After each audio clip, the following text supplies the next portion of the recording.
Біздің базада интернет ұрып тұр.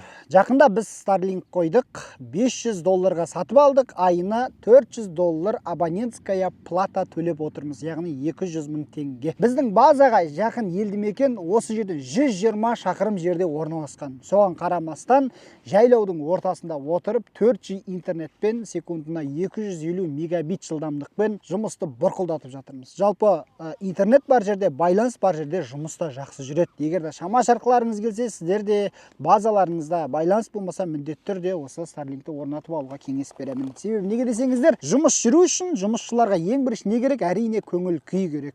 Үйін сағынады, тағысын тағы, басқалармен сөйлеседі, анау видео көреді, тағысын тағы, әлеуметтік желіде отырады деген сияқты. Адамдардың, яғни күнделікті шаруашылықтан көңілі ауады, көңілі сергейді. Сондықтан да интернет орнатып алыңыздар. Қалай ойлайсыздар? Егер де айдалада біз сияқты базаларыңыз қашықта болса, айына $400, яғни 200 000 теңге абоненттік төлем жасап, осындай интернет орнату тиімді ме? Керек пе? Осыған байланысты өздеріңіздің ойларыңызды жаза кетіңіздерші. Ал біз рахаттанып қолданып отырмыз. Бізге міндетті түрде керек. Егер сіздің базаңыз шалғайда болса, сізге де керек. Себебі біреу ауырып қалады, тағы бір жағдайлар болып қалады. Сондай кезде заманауи технологияның көмегі әбден сезіледі. Пікірге міндетті түрде ойыңызды қалдырып кетіңіз. Сөйлеген Қараторғай, Дала Кемп парақшасы сіздер үшін.